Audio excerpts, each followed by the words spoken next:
Hey everybody, welcome to another episode of Sports in the Mitten, powered by Mr. Spots in Ann Arbor. I'm your host, Adam Biggers. Follow me on Twitter. I was going to say YouTube. You can follow me on YouTube as well. Like, subscribe, share.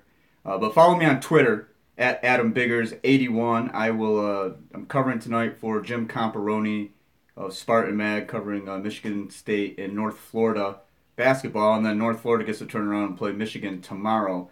So we'll talk a little bit about that. Obviously, National Signing Day, Michigan State, the early signing period now. So they signed all of their recruits. I'll go through that class by each class, player by player.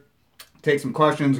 We will keep it short today, and that'll be about it. And Big Bubble Blue comes in and says, "Dad," with a question mark. How's it going, Big Bubble Blue? I'm going to tweet this live link right now before we get into it. Give you guys some time to join in. Mike Zabrowski's in here. Hey, Mike, how you doing? Let me go ahead and tweet this real quick.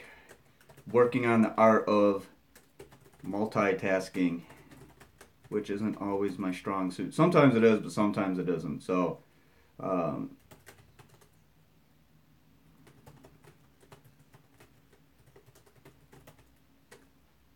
and then obviously with Michigan and Maryland football this weekend, Michigan State at Ohio State. Both teams on the road. Michigan State at Ohio State. That's the premier game of the Big Ten right now. This one might kind of decide who's going to be the playoff representative out of the Big Ten. And again, I've said this several times.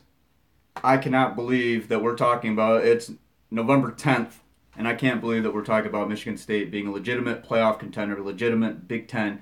And you know what? A lot of people laughed it off. And I do want to credit, I think it was Graham Couch of the Lansing State Journal. He was the first one to really suggest that Michigan State might actually be a dark horse candidate. And I laughed it off, not a disrespect to Graham. I just thought, man, those are really lofty goals. I just did not see this type of season out of Michigan State. So again, really impressed by the Spartans, and the Wolverines have a lot to prove this weekend at Maryland. So, Big Bubba Blue says, "Did you ever watch Lenny Cooks?" No, I did not. Who's Lenny Cooks? I'm sorry. I'm not sure. Should I know who that is? I don't. Mike Zabrowski says, "Great, Adam. Me and my wife just bought our first house, so I've been busy and haven't been on the streams lately." Well, congrats to you, Mike. Congrats to you, your wife, your family. That's a big step. Big step. Adam Lang says, "What up, Adam?" Hey, Adam, how you doing? So let's get started, guys. I want to go. I'll start with the Michigan basketball recruiting class. Their 28 class. Beeline. People like to pan on. I remember last year going, Beeline can't recruit. Fire Beeline. Michigan started out, what was it, like 1-3 in the Big Ten. Everybody was losing their mind, and this is a pretty nice class. Number 6 nationally, number 2 in the Big Ten. Ignas Brazdeikis, Orangeville Prep, Mono, Ontario, Canadian. He's a 4-star, small forward, 6'8", 220 pounds. Brandon Johns. Now, Brandon Johns out of East Lansing High School, that was a big one for Beeline, right? Because everybody assumed that Brandon Johns grew up, literally with Michigan State right in his backyard, right in his neighborhood. And a lot of people thought that he was going, no doubt, he was a Michigan State guy, just no question at all. And as it turns out, well, he wasn't. He's a Michigan man. 3-star or 4-star power forward, rather, 6'8", 206 pounds. Colin Castleton, Father Lopez Catholic out of Daytona Beach, Florida. Power forward, 6'10", 215, 4-star ranking. David DeJulius, point guard, 6 foot, 188 pounds, out of Detroit's East English Village Prep. And then Adrian Nunez, St. Thomas More out of Oakdale, Connecticut. He's a shooting guard, 6'5", 175 pounds. So, I mean, right there, if you just look at it for what it is, I mean, you have a nice group of bigs. Beeline does a great job with forwards. I think Mo Wagner, particularly, is a guy who's kind of set the tone up front. And I've always felt that Beeline, even going back to like West Virginia with Kevin Pittsnoggle, however you say it, having that key forward, that key big man has always been a major part for John Beeline. And I think last year we saw, with DJ Wilson and Mo Wagner, those guys added a lot. Were great during March, great during the Big Ten tournament, national tournament. So overall, again, number 6 in the country, number 2 in the Big Ten. So if you guys have any questions on the class, I'd be happy to answer them. Big Bubba Blue says, never mind, he was a number 1 basketball recruit, played at Flint for a year, was better than LeBron until LeBron beat him one-on-one in high school. Wow, you think now it does kind of ring a bell, but I'm not overly familiar with him. And at the time of LeBron, I actually was not. I wasn't in Flint, so I wasn't as well connected. I left for a little bit, and then I came back. So always good to learn something. Flint's had a lot of really good basketball players. I mean, I don't even know where to begin the list. I mean, so many guys. I mean, Terry Furlow. A lot of guys were saying, Terry Furlow. He died early death.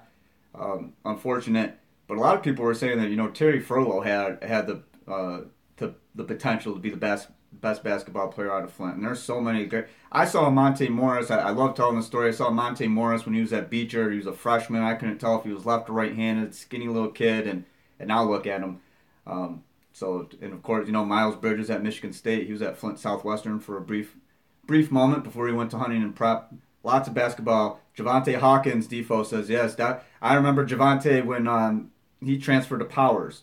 There was also another kid at Flint Hamby, Dominus Burnett, who was equally as good. I don't remember. I know that he got into some trouble. I don't recall exactly what happened with him, but Dominus did get into some trouble, and it kind of derailed his basketball career. But there have been a lot of Patrick Lucas Perry, yeah, absolutely. PLP, he was big around 08, 09. He was kind of like one of the big names.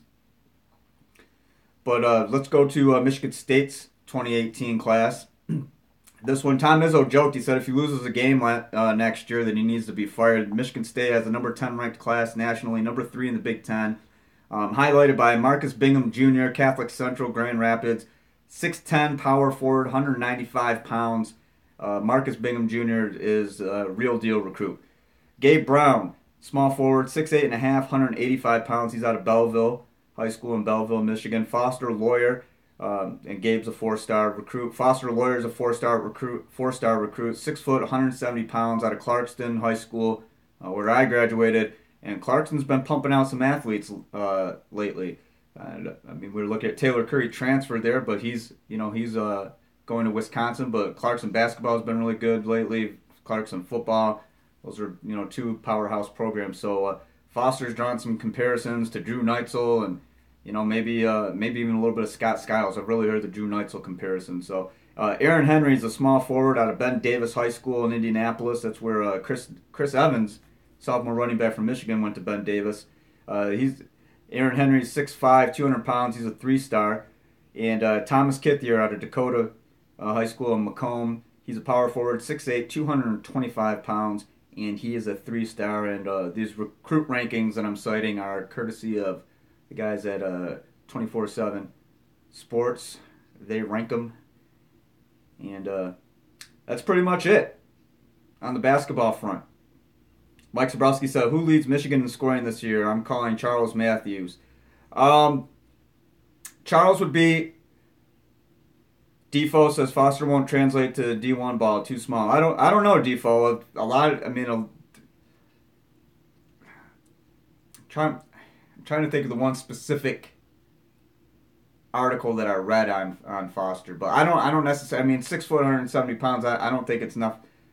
I mean, he's not big by any means, and 170 pounds might even be a little bit generous. But I think when it comes to point, I mean, I'll point out Tyler Ulis, and Izzo missed out on Ulis, and I think Izzo was a little bit cold on a small point guard, and look what Ulis ended up doing. So it's Harbaugh the GOAT says MSU has the most overrated team in the country. Basketball team right now? Which team are you talking about, Harbaugh the GOAT? Because I don't think anybody's overrating Michigan State basketball.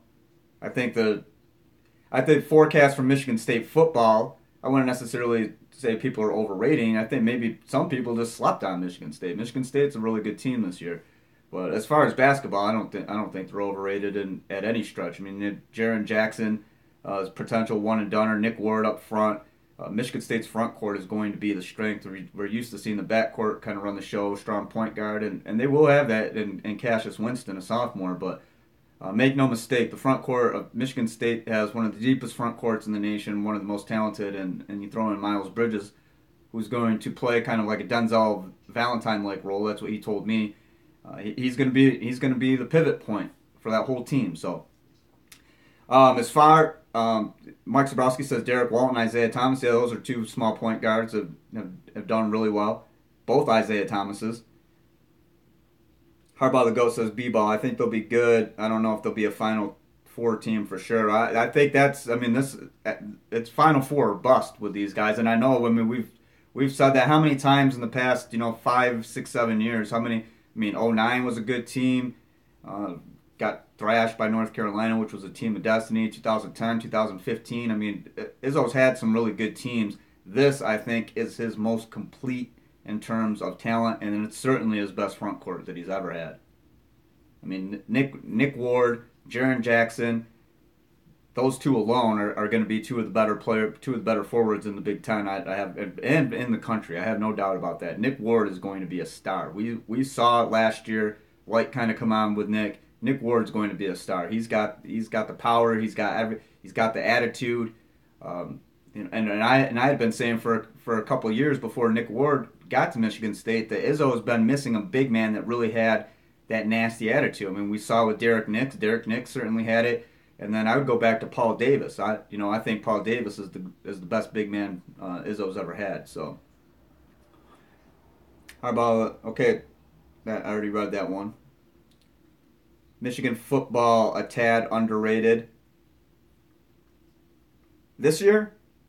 Right now, I'm gonna say underrated. I think they're. I mean, like I've been saying this all along, guys. I mean, 9-3, 8-4. I think Michigan. In my mind, Michigan's having the type of season that I saw. Maybe not with so much with the offensive struggles, but again, I'll go back to. I predicted that they'd be 6-0 going into Penn State and lose to Penn State, but still 7-2. Wolverines are on track. 10-win season's not out of the question, and it's going to be difficult. And then obviously Maryland, and then Wisconsin, that's going to be tough. Ohio State, I think they lose that game. So,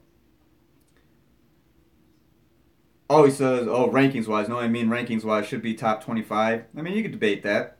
I would say I would put them in there. I think Michigan's one of the top 25 teams in the country.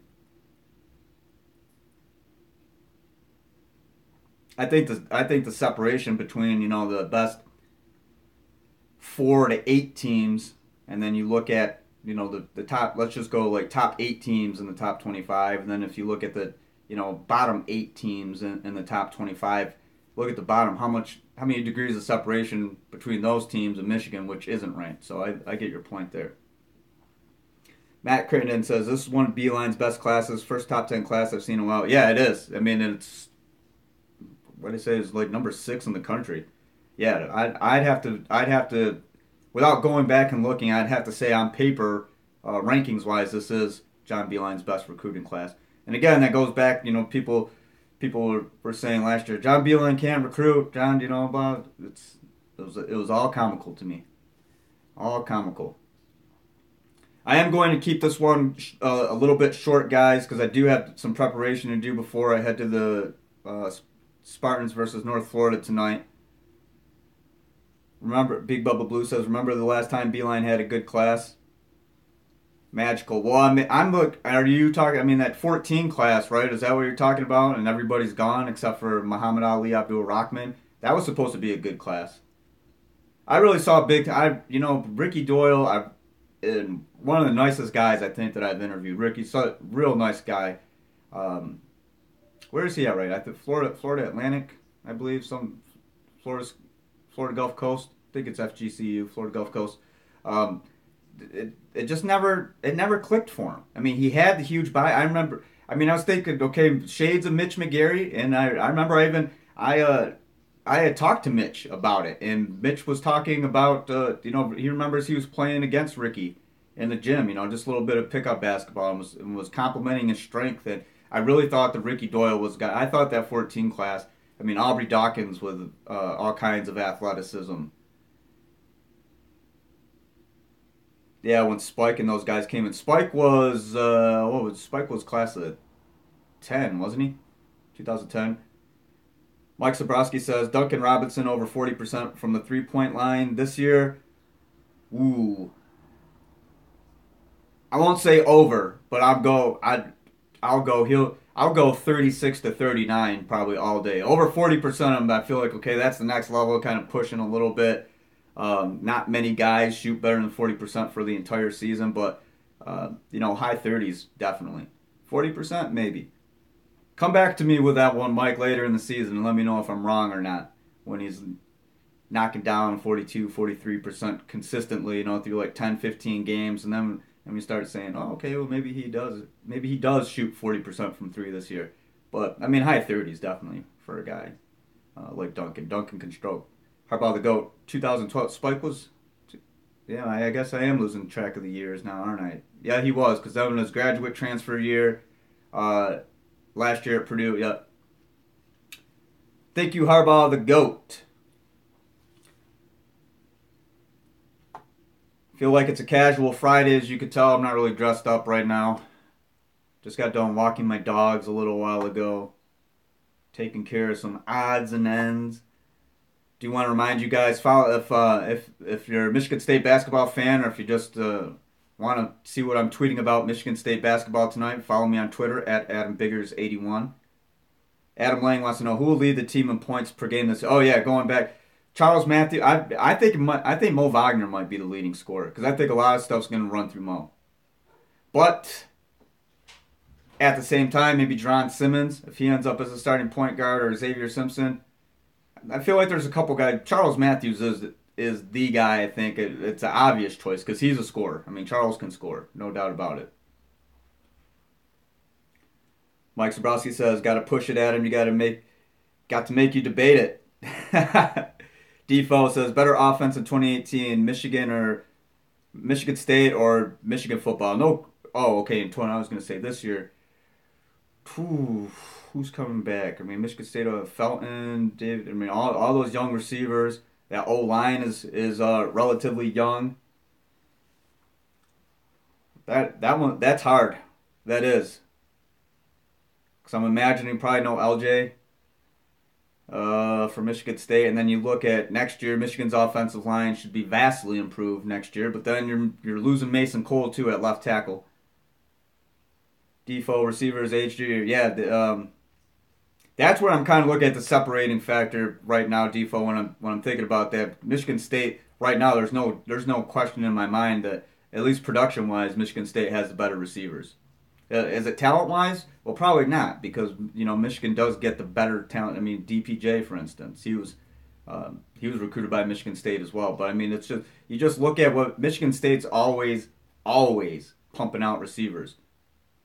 I mean, Mark Dell, B.J. Cunningham, just Blair White, guys like that, just up and down the list of the guys who just become big-time players for Michigan State. Felton Davis is going to be a big-time player. He already is, but he's going to be even more so next year. I think Felton Davis is one of the most, you guys want to talk about underrated, I think Felton Davis is one of the most underrated guys in the Big Ten. I don't think that he gets nearly as much attention as he deserves, because he is incredibly athletic, and the numbers speak for themselves. He entered with 14 career catches. He had 12 catches last year. I think he was the only guy returning on Michigan State that had any catches, and he's already has like 54, I think, this year.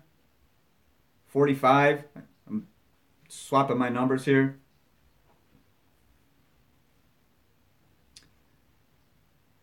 Harbaugh the GOAT says if Simpson can contribute, we'll be a Sweet 16 team again. About Michigan. Yeah, I think Michigan will be a Sweet 16 team. If you just want to go super early projection, I could see Michigan being a Sweet 16 team.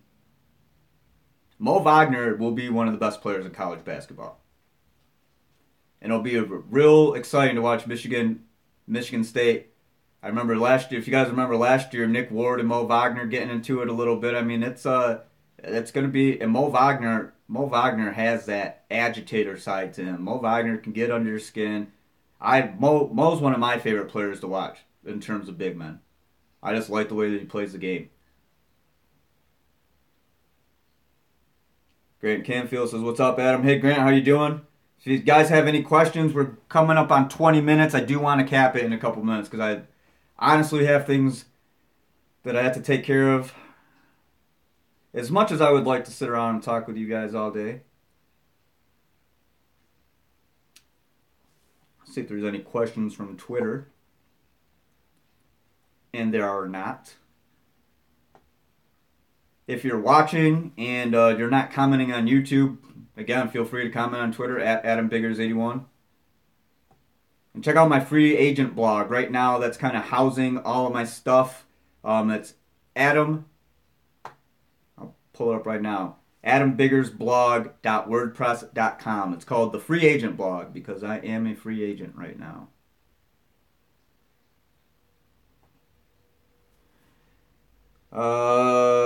Grant Canfield says, "Will Tariq Black get back in this year?" That's a good question. I don't expect him to see him in the regular season, Grant. I don't. I would be surprised. I would, if I had to say who returns first, Wilton Spate or Tariq Black, I would say Wilton. Mike Sobrowski says, "Should us as Michigan fans be rooting for Ohio State to beat Michigan State as hard as it is to do?" Mike, you got to go within your heart, man. I know, and that's the thing. Michigan, how much does your hatred for Ohio State outweigh your hatred for Michigan State? You have to ask yourself that question.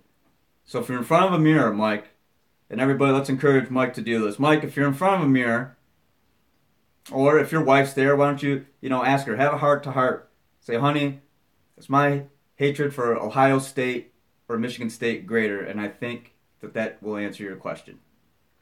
Because, right, your favorite two teams are Michigan and whoever's playing Michigan State or Ohio State. Am I right? Come on, Mike, do it, everybody. Matt Crittenden is heavily encouraging. Adam Lane, do you think any freshmen contribute this year to Michigan basketball? I mean, I think Eli Brooks. Eli's got a good chance. Eric313 says, "Ask yourself how bad you want Michigan to go to the Big Ten title game. We need all the help we can get." Eric answered the question perfectly right there. If I was a Michigan fan, I'd have to be, I would be rooting for Michigan State. Only because if I'm a Michigan fan, and I'm trying to channel it, if I'm a Michigan fan, I hate Ohio State. So anybody who's playing Ohio State, it doesn't matter who. Adam Lang in basketball. Yeah, I think Eli Brooks.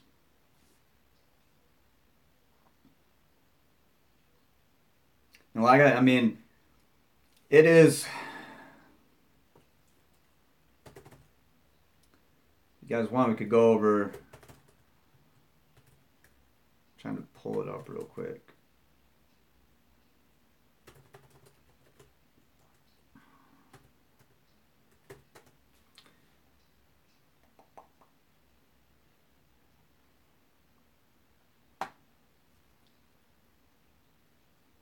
A lot of people were talking about Isaiah Livers.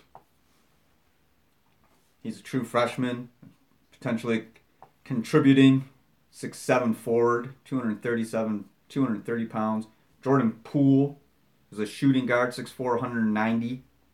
But Eli Brooks is a name that I've heard a few times. So if I had to pick one freshman who was going to be the breakout freshman, I might have to go with Eli.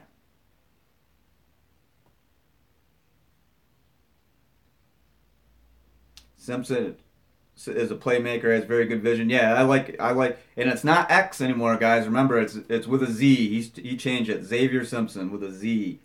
Mike Sobrowski says, "My second favorite team of every week is a team playing Ohio State." Matt Crandon says, "Will Michigan improve rebounding and defense this year?" Kind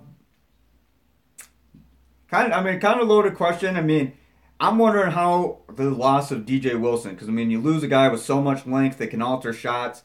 And with DJ and Mo, that was a great combination. Now there's only Mo. But John Teskey and Austin Davis have been pretty good, too. And Mo Wagner was telling me a lot about, especially with Austin, just how much that he's done to change his body. He's just gotten a lot stronger. And he said last year, when he was on the scout team, especially during the Big Ten tournament run, he said Austin just turned into a different guy. So with Austin and Teskey, Mo Wagner looks at it basically as John Teskey and Austin Davis are one.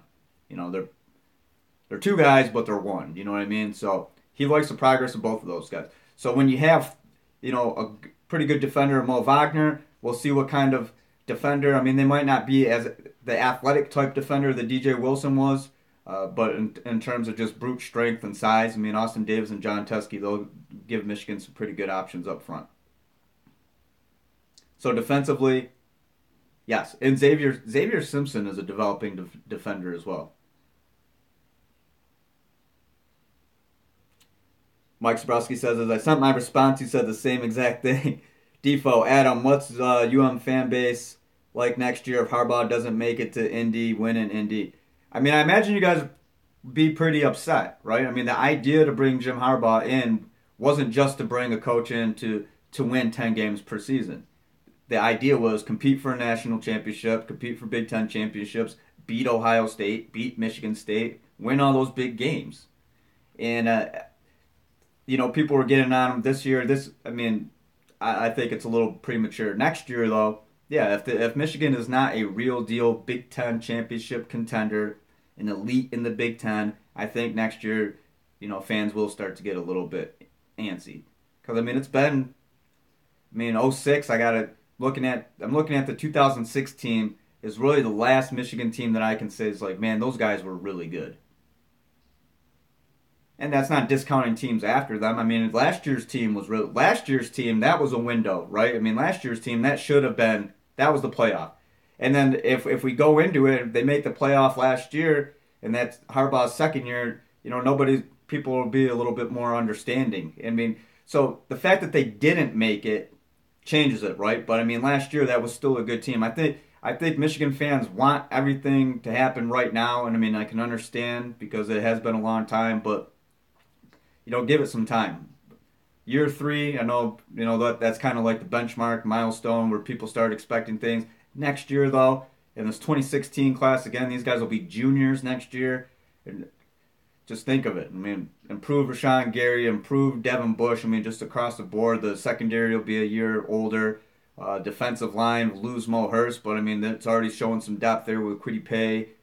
Guys like that. Michael Dwumfor. Kwity Paye might be the next Chase Winovich. Michael Dwumfor might be the next Mo Hurst. Jim Harbaugh said so a couple weeks ago on the Big Ten teleconference. So yeah, I'm looking next year. It should be at this point next year, guys. When we're sitting down and we're talking next year at this time, if I'm not talking about how Michigan has to be a favorite to win the Big Ten or the favorite to win the Big Ten, then I think it starts. Okay, well, how long is this going to take? 3 years, okay. 4 years? No, I think you're kind of pushing it. Any longer than 4 years is, yeah. Matt Crittenden says, I'm not worried. I remember the 3, 9, 5, and 7 seasons. I will take 10-ish wins and in contention. It has taken Brian Kelly at Notre Dame a long time to get Notre Dame into contention. Well, what? With, he had a national title caliber team. What was that? With Manti Te'o. You remember the whole Manti Te'o girlfriend thing? Jeremy Turner says, I'm late. What's up, Biggs? Jeremy, I'm getting ready to... We're going on 30 minutes. I need to cap it because I do have a couple things to do today. Mike Zabrowski was saying I was more or less asking because of Michigan, because of Big Ten contention for Michigan. If everybody has 2 losses in the Big Ten, what's the next tiebreaker? Does Michigan have a chance? You're going to make me look up something. I believe it would be just your tiebreaker would be your division record.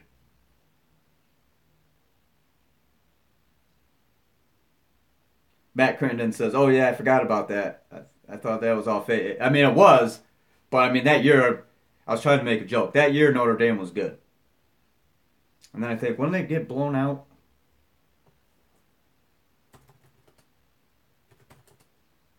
I'm looking it up now. This is the final topic of the day, guys. Because now you have me curious. What year was it? 2011?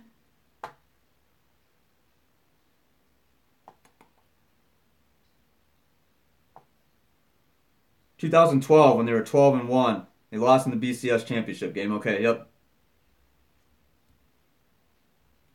But as far as Brian Kelly, he's got a nice resume of Sun Bowl, Champ Sports Bowl, Pinstripe Bowl, Music City Bowl, Fiesta Bowl. This year, of course, they're in contention.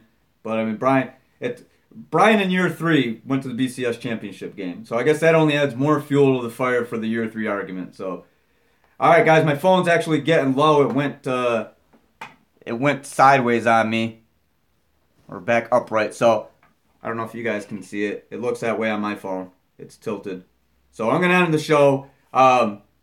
Thanks for watching. Follow me on Twitter at AdamBiggers81. If you're interested in Michigan State basketball, I'll be there tonight. Spartans in North Florida, the Ospreys, one of the better mascot names in college basketball. So, be sure to follow there. I'll have something on Spartan Mag filling in for Comp tonight. So thanks, Comp, if you're watching. I appreciate it.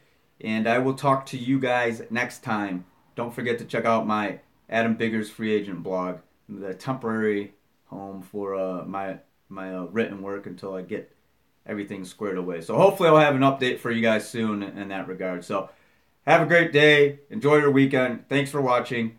I'll do a show probably. We'll do something Saturday or Sunday. Probably Sunday morning, recapping the weekend that was in college football for Michigan and Michigan State, the Big Ten, and we'll do the same for Michigan and Michigan State basketball. So again, guys, thanks for watching. Have a good Friday. I'll talk to you next time.